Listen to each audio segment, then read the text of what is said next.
За баярлалаа.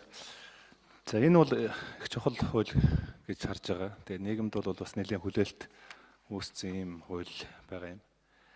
Тэгээ үндсэндээ бол энэ Монгол улсад эрхтэн шилжүүлэх энэ мэс заслын эмчилгээ хөгжөөд 2006 оноос хийлгэснээс хойш бол одоо өнөөдөр ямар ч үс нэг 160 хүнд элэг шилжүүлсэн, бөөр шилжүүлсэн ийм мэс заслын хийсэн. Тэгээд их энэ мэс заслын амжилттай хуваарь манай улс ч бас их дээгүүр явж байгаа юм байна. Тэгэхээр бол өнөөдөр бас Монголд бол энэ эрх зүйн орчныг зөв аятайхан болгоод өгчих юм бол одоо олон зуун мянган хүний одоо амь амьдралыг аврах ийм сайхан боломжууд нь бас байна. Манай эмчтэн маань бэлтгэгдсэн байна. Техник тоног хөрөмжүүд маань байна. Тийм учраас энэ хууль бол бас нэлээд их чухал хууль байгаамаа. Нэгдэн. За хоёрдугаарт нь бол өнгөрсөн хугацаанд одоо нийт Монгол улсад 160 хүн элэг бөөр шилжүүлсэн.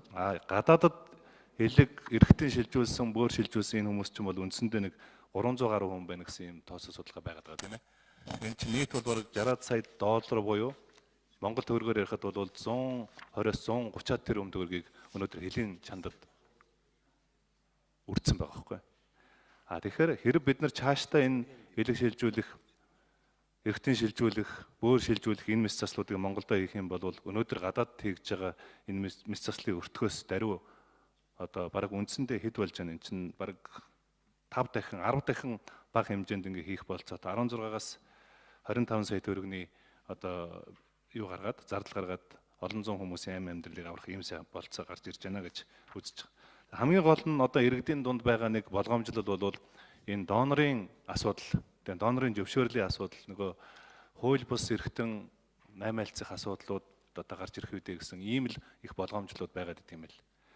Тэгэхээр энэ асуудлуудыг бол нэлээд одоо бид нар хаах ёстой гэж байнгын орон дээр нэлээд ярьсан. Тэгээд олон улсад бол 2 хувилбар байдаг. Тэгээд 2 хувилбарынх нь хамгийн одоо монголчуудын сэтгэл, соёл одоо уламжлалт тохирсон энэ ямар ч байсан арга гэрийн зөвшөөрөл, өөрийнх нь зөвшөөрлүүдийг авсан тохиолдолд одоо энэ эрхтэнг нь авч цаашаа ашиглах энэ болцоог нь бас энэ хуулиар олгож өгч байгаа гэж ойлгож байгаа.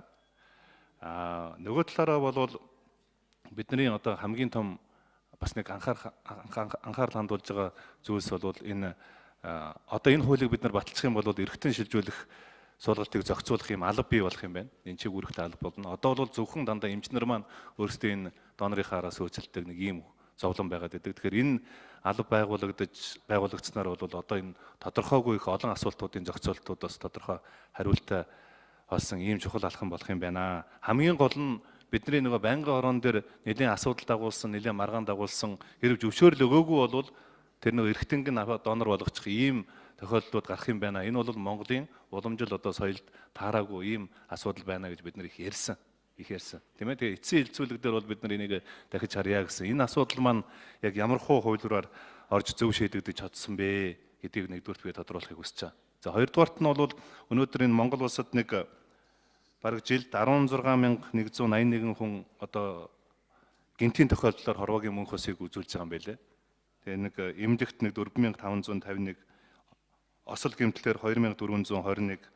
За ингээд зүрхний гинт зүрх судасны өвчнөр одоо нэг 5,000-аас 5,500 гэдэг ингээд хорвоогийн мөнх усыг үзүүлдэг. Тэгэхээр 16,181 хүнийг одоо цаашдаа бас ингээд энэ донор болгох энэ боломжуудын нөгөө олон хүнд эргээд цаашдаа нөгөө энэ донор авахаар элэг шилжүүлэх, бөөр шилжүүлэх, одоо эрхтэн шилжүүлэх шаардлагатай байгаа энэ хүмүүст бол амьдрал биелүүлэх ийм том боломжуудыг олгох энэ хуулийн зохицуултууд маань энэгээр бас нэгдэж өгж байгаа биз.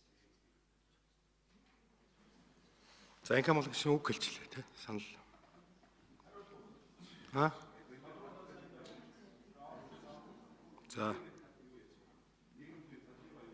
За ганц тулга гişүн хариулах юм. За ажлын хэсэг нар ганц тулга. За энх хамгаалан гишүүн бол анх байнгын хорон дээр ажлын хэсэг байгуулагдахаас ахгүйгээд энэ одоо хуулийн төслийг маш их дэмжиж ажилласан гишүүдийн нэгэ маш их мэдээлэлтэй байгаа. Сая бол одоо нэлээд тодорхой бас саналуудыг хэллээ. Үндсэндээ бидний нэлээд бас хуулийн шинчилсэн найруулгаар хийгдэж байгаа гол асуудал бол энэ татгалзаагүй бол донор болох болцоотой болгох нэг одоо олон улсын жишг, нөгөөх нь зөвшөөрсөн тохиолдолд гэдэг ийм одоо 2 үндсэн агуулга дээр нэлээд маргасан. Тэгээ бид нар бол ярилцаад ажлын хэсэг байнгын орон дээр нэг талыг нь бол авч явах зөв юм байна. Хүний эрхийг дээдлсэн, тэгээ бие даасан, тэгээ өвчтнөөс нь одоо бөгөөд донороос өмнө амьд цэрүүн байхад нь өөрийн зөвшөөрсөн хуудас байсан тохиолдолд хожим нь бол гэр бүлийнхнийх нь одоо зөвшөөрөл байсан тохиолдолд гэдэг энэ хоёр тохиолдол дээр буюу зөвхөн одоо зөвшөөрөлсөн тохиолдолд гэдгээр нь бол авахар болсон. Ингээ опт-ин буюу олон улсын төвшөндөө бол хүний эрхийг дээдлсэн гэж одоо илүү хүнлэг энэ одоо хэлбэрийг нь сонгож бид нэр авахар болсон. За сая тэр гадаадад эмчлүүлж байгаа дотоодод байгаатай холбоотой тоо баримтуудыг нэлээд хэлсэн. Ер нь энэ хууль батлагдсанаар бол Монгол улсад зөвхөн одоо амьд донорын тухай асуудал биш, дархины үхэлтэй донорын тухай асуудал яригдаж эхэлнэ. Цаашлаад олон мянган одоо иргэдээ одоо хамгаалах, эмчлэх, цаашлаад бол амьгүй донороос эд эрхтээ авснараа цаашдаа амьд хүнд дахиад нэг бөөрийг нь аваад дахиад нэг хүнийг эрсдэлд оруулах ийм байдлыг бол бууруулах. Энэ тал дээр бол энэ хууль бол эдийн засгийн бөгөөд нийгмийн эрүүл мэнд, нийгэмд одоо маш олон талаараа хэрэгцээтэй ийм хууль болох юм аа. Ийм учраас энэ хуулийг бол нэлээд олон талаас нь бид ярилцаж энэ опт-ин системийг авсан байгаа. Оюун дээр гишүүн асуулт асууя. За энэ